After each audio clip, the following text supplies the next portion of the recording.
How's everyone? Grant here. Welcome back to the channel. And T-Mobile has finally rolled out the Nougat update to the Samsung Galaxy S6 Edge Plus here. They rolled out the Nougat update to the Note 5 about a week or two ago. I did a video on that. But they've finally gotten around to rolling out the update to the Samsung Galaxy S6 Edge Plus. So if you are a T-Mobile customer here in the US with this device, you should have gotten the update last night when I got it, or you'll be getting it very shortly. So if you want to see what it looks like here on the Galaxy S6 Edge Plus, that's what we're going to be taking a look at today. So let's just get right into it. The first thing we're going to take a look at here is the settings menu. So the first thing you're going to notice here is that the settings menu has been redone in this new design language, which Samsung is calling Grace UX or Samsung Experience. I don't know anymore, but it's not TouchWiz. It's a much more scaled back design, less cartoony icons, much more flat, much more muted colors. They've reorganized the settings menu to be a little bit more intuitive as well.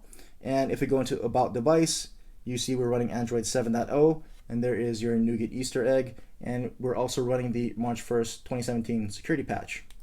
So the first thing that we'll get into that's new here in the Nougat update is the notification shade and quick toggles. So if we take a look at the quick toggles, it's much more in that new UI elements there. They're a lot flatter, a lot more muted colors. Again, if we look at the notifications, we've got bundled notifications now. So this is a Android Nougat feature where instead of getting 10 Hangouts messages individually, we've now got them bundled into one line. If we look at it there, I've got a couple messages bundled together in just one line. The other feature here is that we've got inline actions and replies. So for messaging applications like this, they now have an action like reply. I can hit that, and I can just go and type a quick message, hit send, and I didn't have to open my Hangouts. I could just reply directly from the notification shade. So quick actions is a nice feature from Android Nougat there. Another Nougat feature is multi-window. Now Samsung has always had multi-window function, so we'll just open up a couple of apps to demonstrate it here. There are some slight changes. We'll go ahead and open up Chrome. And so now if we hit the recents menu and we tap the icon here for multitasking, and we pick the other application that we want to show up in the bottom window, we'll pick Chrome. So now I can watch a YouTube video up top while I browse around in Chrome. And the minor change here that Samsung has made was there used to be a dot here in the middle to activate your multi-window options. Now it's just that little dash. So if I tap that dash, I get to my multi-window options. They removed a couple of features, one of which was to copy and paste content from one window to the other, and the other one was the ability to maximize the highlighted window.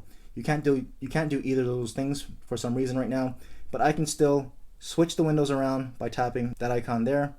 I can also go ahead and minimize the active window by tapping the middle icon there. And then I'll minimize and put it into a floating window. I can resize this window if I want to. I can also minimize it into a floating icon that I can always reactivate and then remaximize or just close out. So that's multi-window, that's always been there. Those are just a couple of changes in the Nougat update. Another Nougat feature is to double tap to switch applications. So if I am in YouTube, for example, I double tap my recents, it'll go back to my last application. So just a quick way to toggle back and forth and move around between my recent application. And like we showed before, there's some updates to the quick toggles, so we'll go through some of that in a little bit more detail. So if I tap the three dot menu here, I can adjust the button layout. And now I have additional grid sizes, so I can make it a bigger grid size, 5x3, to now accommodate 5 icons across, so I can fit more quick toggles on this big 5.7-inch display on the Galaxy S6 Edge Plus. So that's a nice touch there. If I go to my 3-button menu again and I hit reorder buttons, another feature here is the ability to support third-party quick toggles. So you see there that offline mode, I can press and hold that and move that into my quick toggles there.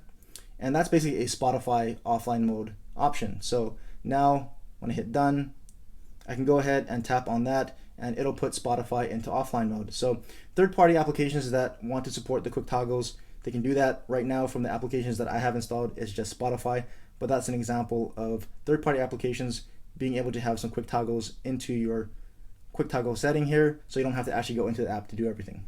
Other changes to the quick settings menu is that you now have a blue light filter, so that is just like your night mode, which will change the temperature of the display to help reduce eye strain at night. You also have high performance mode, so if I tap performance mode, that'll now activate an additional high performance mode here, which will crank up all your settings, increase the brightness, change the resolution into QHD full resolution, so you maximize the performance and get the most out of your device. You can also customize that to what you want, but that's just a quick way to start cranking up all your settings and getting the most out of your device straight from the quick toggles menu. Other changes here in the Nougat update is that they've added the device maintenance mode. So this is something that was added as a part of the Grace UI. So even in Marshmallow, when Grace UI rolled out, they enabled this device maintenance setting where now you can go ahead and it'll assess the health of your device, and if it's performing poorly or if you see it with a low score, you can just go ahead and hit optimize now, and it'll go ahead and clear out cache, shut down background apps that might be running that you don't need, and just get your device running a little bit faster. So if you notice that, go into device maintenance, hit optimize, and it should improve the performance of your device. This is also where the battery settings are now located, and you'll notice you have some power savings mode here with mid and max, and it'll show you about how much more battery life you can expect by if you turn on those power saving modes. I don't use them, but they are there as an option for you if you want. You can now go into battery usage here, and that's where your typical battery settings are, so you can see your battery burn down as well as what's using up your battery, including your screen on time there.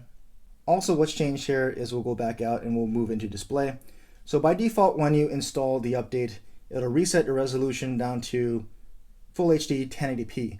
So like you know, the Galaxy S6 Edge Plus has a 1440p QHD display, and it'll reset it down to 1080p. That's probably to help you conserve some battery life, especially on devices like this and the Note 5, where it had 3000 milliamp hour batteries and battery life wasn't so good. But if you want to go back and get it back to Quad HD 1440p, make sure you go into your display settings, crank it up, hit apply, and that'll change everything back out to 1440p full resolution to get the most out of your device. Sticking in the display settings, you also have this option for icon frames now. So by default, Samsung has this kind of circular squarish background to all their icons. If you don't like that, you can go into this setting and say icons only, and I'll remove that. One other thing that I noticed too is that always on display has not been added. So if you like that always on display, that is on the Samsung Galaxy S7, S7 Edge, and now on the S8 from your lock screen. So when you shut it off, there used to be a clock here with your notifications displayed as they come in, and that would always remain on. And so that was a quick way to glance down at the time and get glanceable information like notifications. So I noticed here in display settings, always on display is usually somewhere at the bottom. It was not enabled on the Note 5, and it's not enabled here on the S6 Edge Plus. For whatever reason, I'm not sure, because the display technology is all the same. It's all Super AMOLED, so I'm not sure why they did not push that option down to these devices. If I even try to search for it, I don't find anything for always on. It's not showing up here, so if anybody knows if this has been enabled that I'm missing it, let me know. But I don't see it here anywhere in the settings, and that's a little bit of a disappointment that that's not added here, as that is one of my favorite features of Samsung's implementation here of the Nougat update. Some other additional minor features here are on the stock launcher. The folders now have transparent backgrounds. This used to be a white background, so just a little bit of a change there. Also, maybe if you have some noisy applications or you just don't want them consuming a lot of power, you can go ahead and one by one and sleep them. So if I long press on Telegram, for example, it'll pop up here with a sub menu, and I can hit sleep. And basically that'll just tell me it's going to put it to sleep, and it'll prevent it from using battery in the background, and it'll also prevent it from receiving notifications. So if you got some individually noisy applications, either Telegram, Instagram, your social media apps, and you just want to temporarily sleep them to stop receiving notifications for only those apps, or you just want to conserve them some battery because they suck down a lot of power, pulling down all that content, you can do that on an app by app basis if you'd like. So that's a nice little update there. And another minor detail that Samsung has updated in some of their native apps like Calendar is, along with the Grace UI and design changes, they've aligned that design language here in their native apps like Calendar. So this is a lot nicer to me, a lot flatter, different colors. It just looks more pleasing to the eye. I never liked using the default Calendar app, but it is now my default app. I really like how this looks. So redesign of some of their native apps into their common design language here looks a lot better, a lot more scaled back, much better than the TouchWiz version. Also in this Nougat update, Samsung has added Samsung Pass. So if I go into my settings menu, lock screen and security, you'll see Samsung Pass there. So it's a biometric authentication to verify your identity easily and securely. So you'll need to have a SIM card in here to use this. So if I tap that, I don't have my SIM card in here. But what Samsung Pass will do if you choose to activate it is that it'll use the biometrics like your fingerprint scanner here to act as your authentication to things like websites, etc. But it's only going to work for things like the Samsung Internet Browser. So if you're on the Samsung Internet Browser and you want to save some passwords to it and activate them with your fingerprint reader instead of typing them out, you can do that. So that's an option if you want to enable something like that. It does a few other things than that, but I don't use it, but it is an option there to use biometrics for authentication if you so chose. That's just another update that Samsung has added. And lastly, I couldn't find a GIF maker here. I know in the Galaxy S8 they implemented it into the edge screen. I don't see it here in the edge screen features.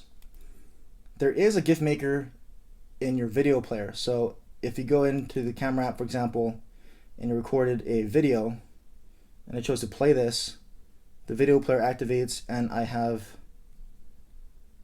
a GIF option here at the bottom. So if I go ahead and hit that, it'll launch me into the GIF maker here, where I can augment and save the GIF however I want it, and it'll create the GIF for me and I can share it. So I can create GIFs from videos that I've recorded, and I'm not sure if that's exclusive to Nougat. I know that's part of the Grace UI update, so the UI updates that they've had, so I think that's always been a part of that, even in Marshmallow, if you got that Grace UI update. I can't find an exclusive GIF maker like they had in the Note 7 or now on the Note 5, where it's an actual app that I can drag and highlight an area of the screen and hit record. I don't see that in the Galaxy S7 or Galaxy S6 Edge Nougat update here. So if you see it and I don't know about it, let me know, because that's one of my favorite features if they've actually enabled an actual dedicated GIF maker app. But those are all the main changes that I could find here in the Nougat update for the Samsung Galaxy S6 Edge Plus. If you found any that I did not highlight and maybe not know about, leave that in the comments below. Any other questions, leave it in the comment section as well. And as always, thanks for watching.